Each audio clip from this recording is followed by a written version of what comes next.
Good morning दोस्तों। आज हम शुरुआत करते हैं हमारे राजस्थान प्राचीन सभ्यताओं की अवस्थिति के बारे में।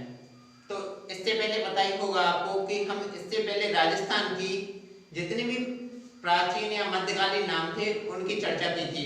उसके साथ ही हमने कंपैरिजन किससे किया था, वर्तमान जिलों से किया था कि कौन सी प्राचीन स्थान या क्षेत्र कहाँ पर अवस्थित है या उनको प्राचीन काल में क्या कहा जाता था। जैसे हमने उसमें जाना था मत्स्य क्षेत्र है, सूरसेन जनपद है, नगरी क्षेत्र है, मध्यमका है। इस प्रकार से हमने काफी क्षेत्रों की चर्चा की थी दोस्तों।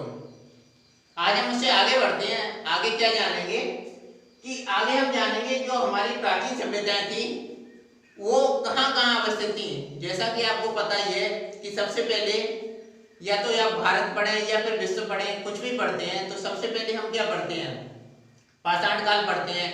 पाषाण काल के अंतर्गत क्या पढ़ते हैं आप, पुरापाषाण, मध्य पाषाण और नवपाषाण। जैसा ही मानव रहना शुरू किया, मानव के रहने के आगे आगे उन्होंने क्या विकास किया, किस उपकरण के द्वारा विकास किया, ये सारी चीजों को हमने किस में देखा था, पुरापाषाण काल में देखते हैं। फिर मध्य पाषाण में क्या हुआ था, जैसे पहिए का आविष्कार, या फिर नवपाषाण में क्या हुआ था, ये सारी चीजें हम कहाँ देखते हैं कि पाषाण युग में देखते हैं दोस्तों। फिर पाषाण काल के बाद हमने क्या जाना था, जैसे हमारी सभ्यताएं विकसित हुई, हमारी हड़प्पा है, मोहनजोदड़ो है, उसमें क्या देखेंगे, उन्हीं सभ्यताओं की सिमिलर क्या थी, जैसे वो भारत में शुरू हो रही थी तो हम उसी के साथ ही राजस्थान की देखेंगे। तो हम सबसे पहले हमारा प्रयास क्या होना चाहिए दोस्तों कि हमें पहले उनकी अवस्थिति पता होनी चाहिए। फिर उसके बाद हम क्या करेंगे, मुख्य मुख्य सभ्यताओं की चर्चा करेंगे दोस्तों। तो हम आज इसी को लेके आए हैं आपके सामने कि उन सभ्यताओं की अवस्थिति क्या है। तो हम सबसे पहले उत्तर से शुरुआत करते हैं। जैसा कि आप राजस्थान के मैप में देख ही चुके हैं, हमने मैप भी बनाया था उसमें। तो हम यहाँ देखते हैं, देखो दोस्तों, ये है हमारी क्या, तरखान वाला है, दूसरी आपकी अनूपगढ़ है, तीसरी है चकचौरासी, चौथी है हमारी डेरा। ये सारे प्लेसेस के नाम पे हमने इनका नामकरण किया है। तरखान वाला, तो सीधा सीधा अगर क्वेश्चन पूछा जाता है आपसे राजस्थान के रिगार्डिंग, अगर कोई पेपर होता है तो उसमें सीधा पूछा जाएगा कि तरखान वाला कहाँ अवस्थित है, तो आपका सीधा विकल्प दे दिए जाएंगे, श्री गंगानगर दे दिया जाएगा, हनुमानगढ़ दे दिया जाएगा, भीलवाड़ा दे दिया जाएगा, जोधपुर दे दिया जाएगा, कुछ दे दिया जाएगा, यानी उसमें से एक विकल्प सही होगा। तो अगर आपको अवस्थिति पता होगी, आपके मेंटल मैप क्रिएट होगा, तो आप तुरंत ही इसे आंसर कर पाएंगे कि तरखान वाला कहाँ पर है, कि नॉर्थ में है। नॉर्थ का यहाँ पर क्या पड़ा था, जैसे ये श्री गंगानगर है। तो दोस्तों ये श्री गंगानगर के अंतर्गत आप देखते हैं तो ये चारों सभ्यताएं या स्थान कहाँ पर है आपके, श्री गंगानगर में। अब हम आगे चलते हैं, नॉर्थ में दूसरी देखते हैं, जैसे कालीबंगा, पीलीबंगा, इनको हम काफी डिटेल में भी आगे समझेंगे। इनकी अवस्थिति कहाँ पर है दोस्तों, इनकी अवस्थिति आपकी हनुमानगढ़ में।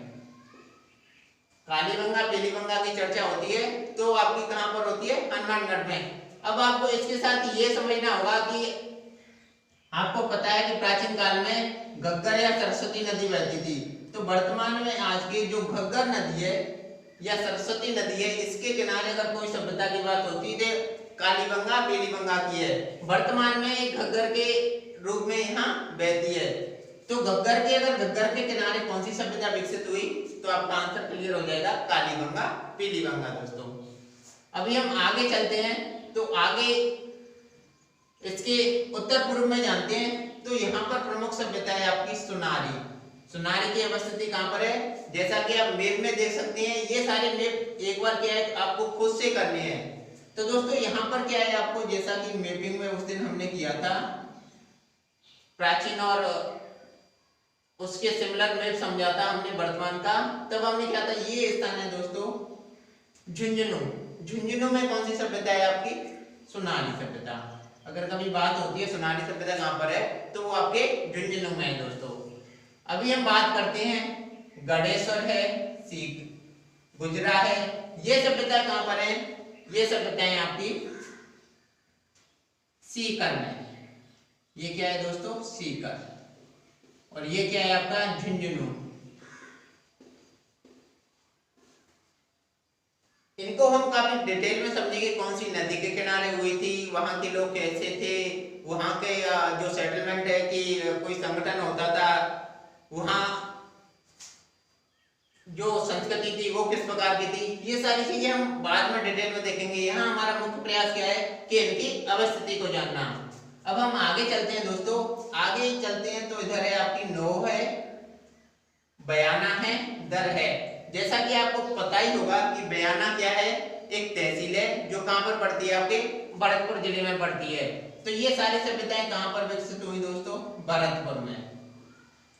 वर्तमान का जो भरतपुर है वहां पर कौन कौन सी है, नोह है, बयाना है, दर है, ये सारी कहां हो गई आपकी भरतपुर में। अब हम आगे चलते हैं, जो महत्वपूर्ण सभ्यता है हमारी जयपुर में। जयपुर में देखते हैं हम तो यहाँ पर बैराट सभ्यता है। जैसा कि आप महाभारत काल में देखते हैं, यहाँ पर जैसे पांडवों ने अज्ञातवास की भी काफी चर्चा की जाती है कि अज्ञातवास एक बार यहाँ पर भी गुजारा था उन्होंने। ये कौन सी सभ्यता है आपकी दोस्तों, बैराट है।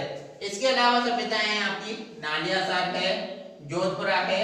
अब जोधपुरा से आप जोधपुर से कंफ्यूज मत करना, ये जोधपुरा सभ्यता है जो कि कहां पर है, आपकी जयपुर जिले में है। और आगे सभ्यता है आपकी चीतवाड़ी सभ्यता दोस्तों, ये रही। अब हम आगे चलते हैं तो ये स्थान है हमारा टोंक। टोंक में आपकी सभ्यता है रेड है, जिसको हम क्या किस नाम से जानते हैं, रेहड़ नाम से भी जानते हैं, और नगर सभ्यता है। अब यहाँ एक चीज है कि ये क्या है, नगर है। नगर कहां पर है, टोंक में है दोस्तों। और ये क्या है आपकी नगरी, ये नगरी है आपकी चित्तौड़गढ़ में। तो थोड़ा सा इससे कभी कंफ्यूज मत करना, ये नगर है और ये नगरी है। नगर सभ्यता है वो आपकी कहां पर है, टोंक में है, और नगरी है वो कहां पर है, आपकी चित्तौड़गढ़ में है वर्तमान में। अभी हम आगे चलते हैं, आगे क्या देखते हैं, यहां पर क्या है दोस्तों, बूंदी है। बूंदी में आपकी सभ्यता है वो है आपकी गड़दड़ा सभ्यता। कौन सी है दोस्तों, गड़दड़ा सभ्यता कहां की है, वो है आपकी बूंदी की। आगे चलते हैं, ये है आपका कोटा। कोटा की सभ्यता है वो है आपकी आलनिया। कौन सी दोस्तों, आलनिया। आलनिया सभ्यता कहां की है, आपकी कोटा की। अब हम झालावाड़ पहुंचते हैं, ये क्या है स्थान, ये झालावाड़ है। झालावाड़ की प्रमुख सभ्यता है आपकी खानपुरा। कौन सी दोस्तों, खानपुरा।